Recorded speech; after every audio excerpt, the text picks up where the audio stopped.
তুমি কি মরবা না? তুমি কি কবরে যাইবা না বাপ? এই পৃথিবীর কত রাজা বাদশাহ কবরে চলে গেছে, তুমি কি কোনোদিন কবরস্থান দেখো নাই? তুমি কারো জানাজা পড়ো নাই? তুমি কি কোনো মানুষের লাশ দেখো নাই? আমি 5 দিন আগে আমার জ্যাঠার সাথে কথা বলে আসছি, বাড়িতে খোঁজ খবর নিছি। 5 দিন পরে আমার জ্যাঠা মারা গেছে।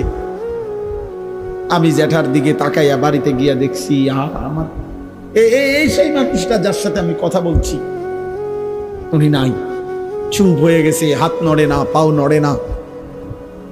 আমি জানাজা পড়াইছি আমার জ্যাঠার,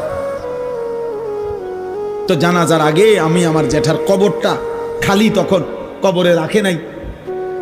আমি কবরের দিকে তাকাইয়া অনেকক্ষণ 8-10 মিনিট হইব, আমার বাবার কবরের পাশে আমার জ্যাঠার কবর। আমার আব্বা আগে ইন্তেকাল করছে। আমার জ্যাঠার কবরের দিকে তাকাইয়া অনেকক্ষণ খালি কবরের দিকে তাকাইয়া ছিলাম। তাকাইয়া আমার মনে হইল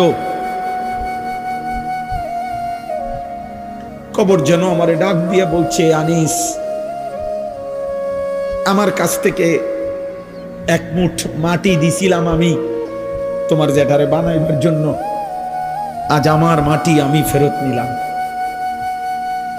ওয়াফিহা নুঈদুকুম, নওজোয়ান, তোমার মাটি মাটির কাছে ফেরত চলে যাবে। তুমি মাটি ছাড়া আর কিছু না। তোমার এই চোখ, নাক, কান, হাত, পাও, হ্যাঁ, এটা চোখ, নাক, কান, মাটি, মাটি, ও মাটির টুকরা। ওয়ালাকাদ খালাকনাল ইনসানা মিন সুলালাতিন মিন তিন।